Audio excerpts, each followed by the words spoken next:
एक युवती जो प्यार के सपने संजो रही थी, एक युवती जो अपने आशिक के साथ नई दुनिया बसाना चाहती थी, एक युवती जो अपने पति को छोड़कर आशिक के घर पर रहना चाहती थी। मगर उसे क्या पता था कि उसका आशिक ही उसकी मौत का प्यासा है।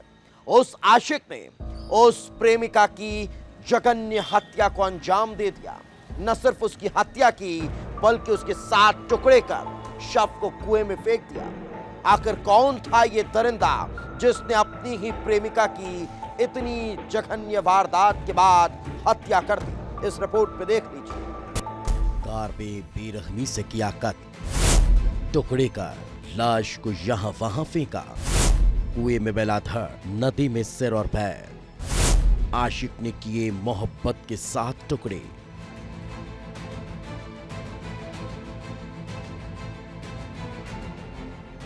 तेरह अगस्त का दिन था।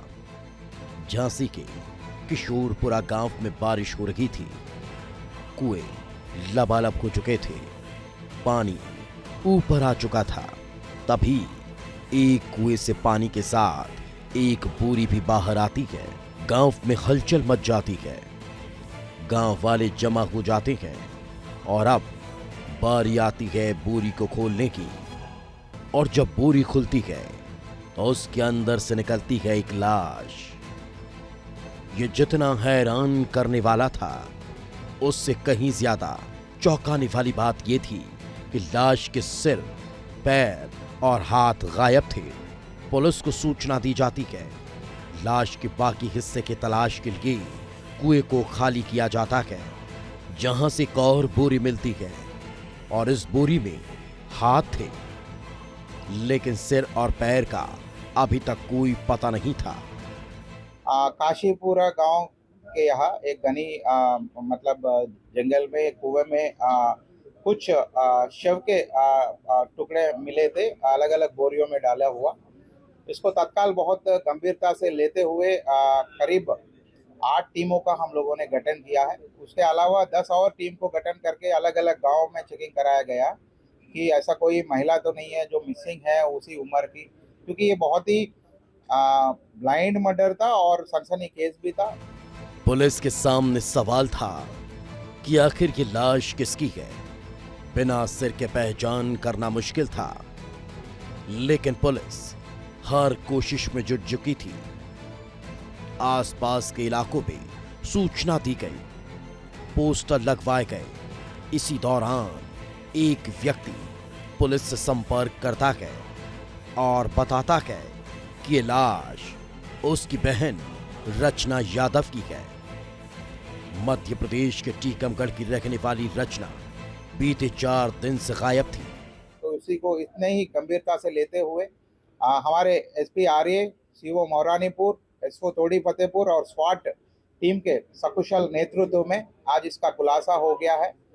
उक्त महिला का नाम है रचना यादव, जो टीकमगढ़ की निवासी थी और जो अक्यूज्ड है, जिन्होंने ये घटना कारित की है, ये उनका नाम है संदीप संजय पटेल, जो महेवा गांव तोड़ी फतेहपुर के निवासी है। संदीप पटेल जो इनके भतीजा लगता है, जो तोड़ी फतेहपुर महेवा गांव के निवासी है।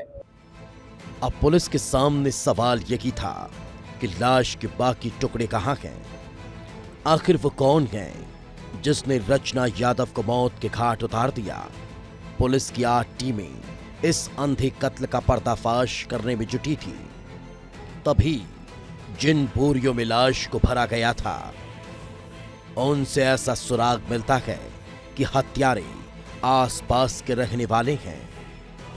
खाद की बोरियों पर लिखे नाम से पुलिस की जांच टोडी फतेहपुर थाना इलाके के आसपास ही केंद्रित हो गई। इधर पुलिस ने रचना यादव के फोन को भी सर्विलांस पर ले लिया था, जिसमें पता चला कि उसकी महोबा गांव के ही रहने वाले पूर्व प्रधान संजय पटेल से कई बार बात होती थी।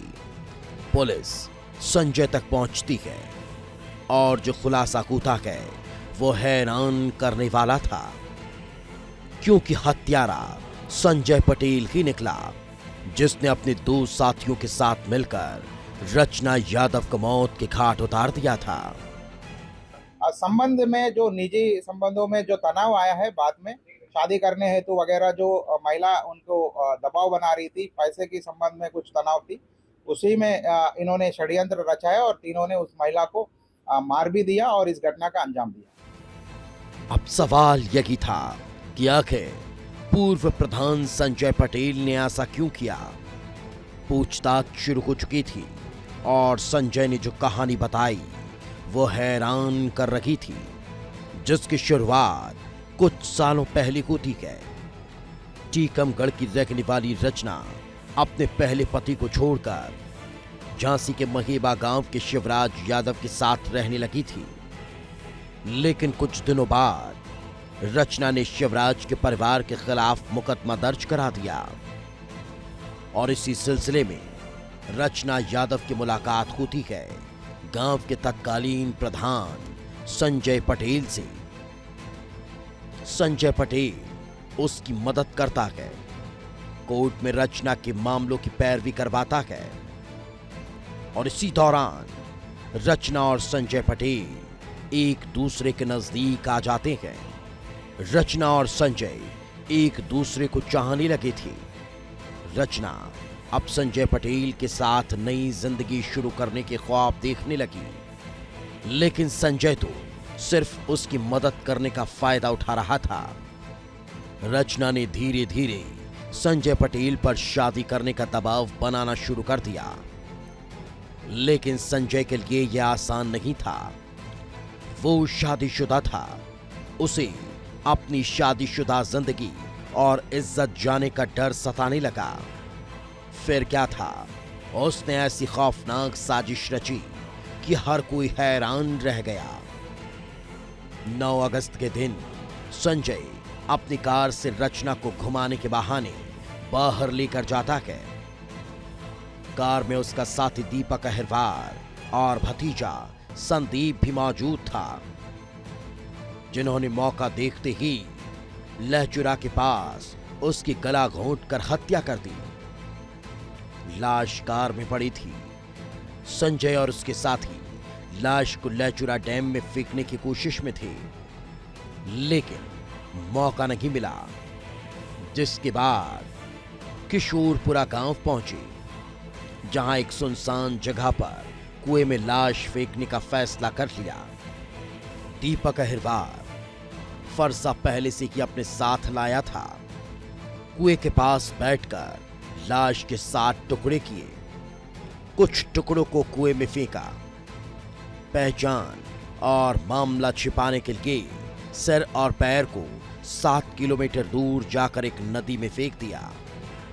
और एक और साथी था इनका, जिन्होंने षड्यंत्र भी रचा और मारने में सहयोग भी किया। उनका नाम है प्रदीप अहिरवार। ये तीनों ने काम किया था। प्रथम दृष्टया पूछताछ के दौरान ये पता चला कि एक पर्टिकुलर मुकदमा जो उक्त महिला ने अपने पूर्व पति के ऊपर, जो पति और उनके परिवार के ऊपर लिखवाया था, उसका पैरवी ये जो संजय पटेल, जो पूर्व प्रधान भी था महेवा गांव के, वो उसका पैरवी कर रहा था। उसी दौरान इस महिला के साथ उनके संबंध बन गए। पुलिस संजय पटेल और उसके भतीजे को गिरफ्तार कर चुकी थी, जिसके बाद तीसरे आरोपी प्रदीप अहिरवार को भी शॉर्ट एनकाउंटर के बाद गिरफ्तार कर लिया गया। झांसी के किशोरपुरा गांव में रचना यादव की बेरहम हत्या की गुत्थी पुलिस ने सुलझा ली। रचना के कत्ल के 7 टुकड़ों की कहानी ने पूरे इलाके को झकझोर दिया। अब कानून अपना काम करेगा, बेरहम हत्यारों को सजा मिलेगी, लेकिन क्या लोग अब भी सबक लेंगे? क्योंकि नाजायज संबंधों का नतीजा हमेशा खौफनाक ही रहा है। रचना को भी अंदाजा नहीं था कि उसके प्यार का अंत इस खूनी खेल से होगा और उसकी मोहब्बत के टुकड़े लाश के रूप में यहां वहां फेंक दिए जाएंगे।